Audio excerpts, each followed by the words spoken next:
Hello there, ladies and gentlemen. Welcome back to the HalloScream review series.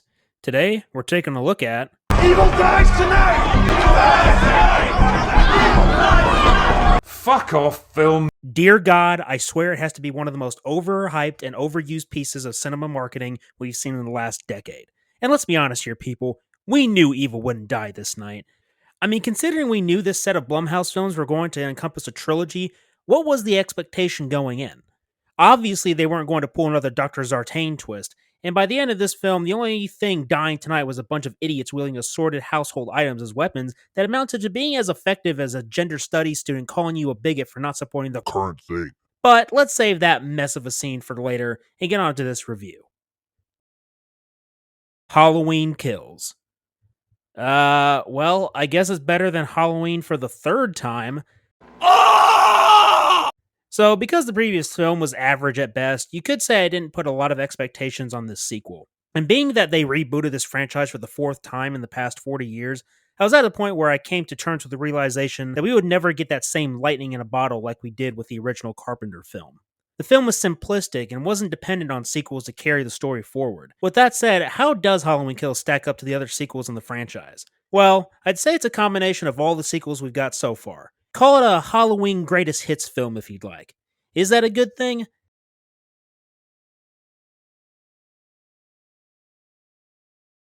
Not really. On the one hand, seeing familiar elements has its place. At the same time, when you've seen the same movie 10 times with different strokes of paint, the feeling of oversaturation and franchise fatigue begins to set in. That's why it's so important that there are different genres in the entertainment industry.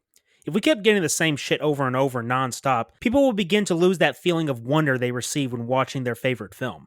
It's one of the biggest reasons I'm not a fan of most of the Halloween sequels. At the same time, you have films that do a complete 180 and they feel unrecognizable in their own franchise.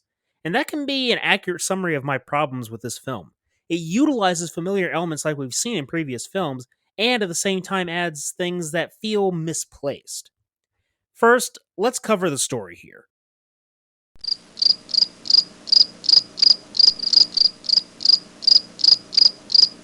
Yeah. So, as a base foundation, the movie picks up where the last one left off. The Strode women are in the back of a truck getting away from the raging inferno that they left Michael in. We get a lengthy flashback scene explaining how Michael got caught in 1978. We get reintroduced to a handful of legacy characters from the first film. Oh shit. I don't like where this is going. I'll see you in hell.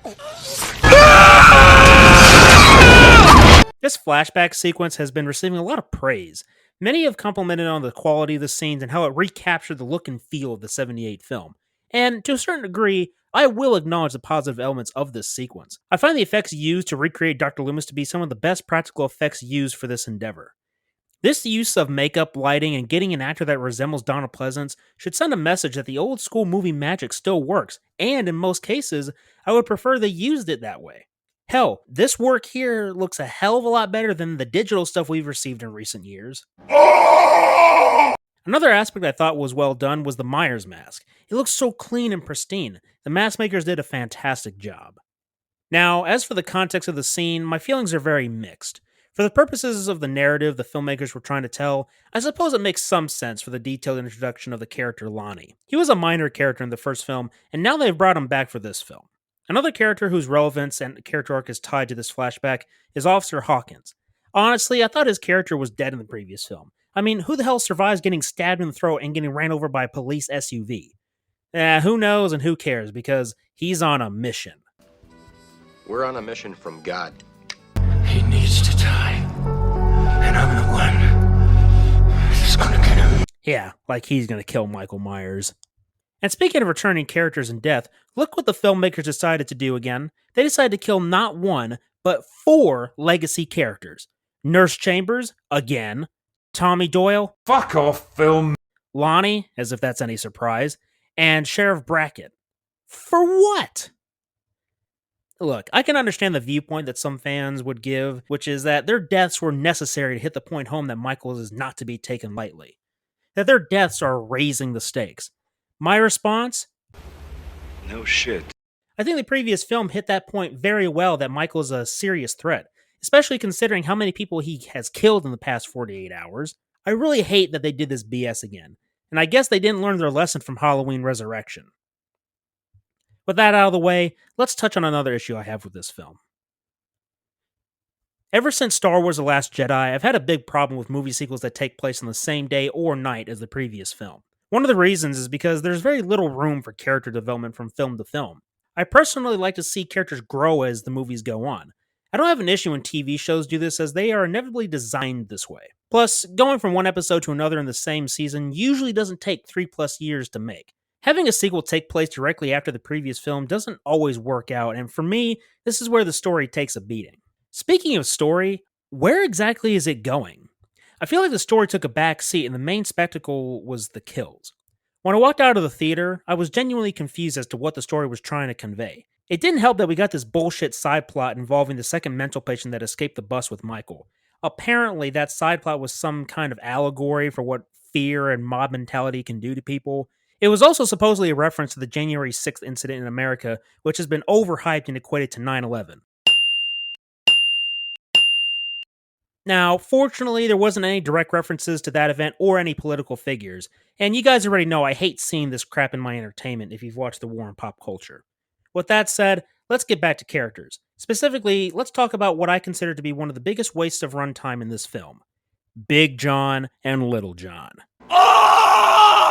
You know, as cringy and ridiculous as the White Trash Family and White Horse BS in the Rob Zombie films were, I'll take them over these morons any day.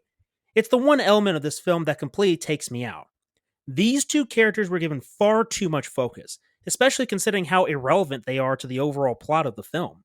It just so happens they have taken residence in the old Myers house, and this amounts to pretty much nothing. It would have been interesting if their story about hearing the voice of Judith actually happened. Like, what if the ghost of Judith Myers haunted the house, and maybe it's one of the reasons Michael goes back there, and why people who stand in that exact spot where she died seem to go into a trance-like state? Once again, I seem to be giving interesting ideas that the filmmakers should have utilized themselves. And their names, Big John and Little John. Huh. I don't know why, but this sounds like a really cringy Danny McBride joke. Why is that? Oh. I should do should make you suck this gun like and when it comes, it's gonna blow your brains all over the street. What the fuck? Alright, it's time to talk about the main event, what one can consider to be the driving force in this trilogy. In my last review, I asked the question, is Michael supernatural in this trilogy, or is he human? In my response, I suggested that this film doesn't give a definitive answer. Let me explain the scene and we can go from there. Throughout the movie, a few characters talked about Michael and his influence or effect on the people of Haddonfield. The BS subplot featuring who Bacon Pew Pew described as a fat Three Stooges looking motherfucker suggested that Michael is turning good people into monsters like him. From a certain point of view, one could argue that in this way Michael is, say, immortal. It's the Jason Voorhees effect that Friday the 13th and New Beginning was trying to run with. The idea that someone can transcend their mortal existence and live on through others. Like, maybe Michael killing people inspires others to don a similar mask and outfit and continue to kill just like he did. Thus, Michael Myers is metaphorically immortal. And while this sounds interesting in theory, I don't really like the idea. Obviously, it didn't work with Jason and doesn't work with Michael. Aside from that idea that was being hinted at, the movie all but tells us Michael is supernatural. As Cameron and Allison are in the Myers house, Michael starts killing Cameron while Allison watches helplessly. And then he finishes Cameron off like this.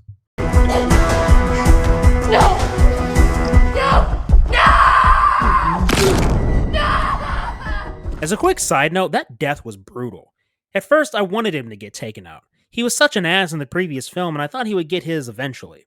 Then the movie decides to have him redeem himself, and I mean, I guess what he did wasn't completely terrible, and if he was such a vile dude, he could have easily left Officer Hawkins to die in the street. But of course, he still pays the price with a neck break. As Michael goes in to kill Allison, Karen comes in, stabs Michael with a pitchfork, stomps the side of his face into the stairs, and baits him with his mask. I said it to my friends when I watched the trailer that people who touch Michael's mask like that tend to have a short lifespan, and I was right. More on that later. The chase ends in the middle of a road where Michael's mask is laying. As he approaches, he's suddenly surrounded by a handful of people wielding assorted weapons. A little fight ensues, Michael is shot several times, beaten down, and for a final blow, Karen stabs him with a knife. While this is happening, we get interwoven shots of Laurie talking to Officer Hawkins about Michael. She says something about Michael not being human because of all the damage he's been dealt. She also talks about him transcending the more he kills. As the scene continues, Michael rises up, slitting the throat of Brackett, and a massacre ensues. Everyone present at the beatdown is killed swiftly, including Tommy. Okay, let's break this down a bit. First off, I hate how the filmmakers handled this scene. With the amount of people surrounding him, Michael should have been bomb rushed and beaten to a bloody pulp. When they shot Michael, You should have gone for the head. and some other weapons of choice are kinda fucking ridiculous. I mean, Jesus Christ, what are you gonna do with that iron? Press Michael's clothes? If this scene was handled better, the reveal of Michael truly being supernatural could have been legendary. Something like the mob beats Michael to a point of broken bones and shoots him in the face several times, and he's just lying there. And as the people start walking away, we get the famous Michael Myers rising up motion, and then he starts killing everyone. With Michael taking this beating and all the damage he's taken, it should be obvious that he was supernatural. It's just, for me, the original film made it very clear that Michael was supernatural. This film is just retreading what we should already know. Anyways, as the movie comes to a close, we see Karen go up to that same spot we've seen previously, and as she stands there, Michael randomly pops out from behind and starts stabbing her like he killed Judith. Now, if you're watching the extended cut, you get a better ending where Laurie's calling Karen, Michael answers, and Laurie, recognizing his breathing, says this. I'm coming for you, Michael. And that's it. That's Halloween Kills. The best way to sum up this movie is in its title. Halloween Kills was all about the kills, and the story took a back seat. Let's just hope Halloween Ends gives a satisfying conclusion to the Michael Laurie plot. And even though it's called Halloween Ends, I highly doubt this will be the last we see of Michael Myers. If the past 40 years have taught us anything, it's that you can't kill the boogeyman. Well, thank you all again for tuning in. We're almost done. Next week's schedule is going to be a little different for the HalloScream review series, as Halloween Ends releases this Friday. As for when to expect a review from us, just stay tuned on our social media for official announcements. The time span is roughly 11 days. In those 11 days, you can expect a review and other things related to Halloween Ends from everyone participating in the review series. And after Halloween Ends week concludes, we'll have a ranking for all the films in the franchise. So, until Halloween ends, my friends, remember, the entertainment is out there. Evil dies tonight! Shut the fuck up.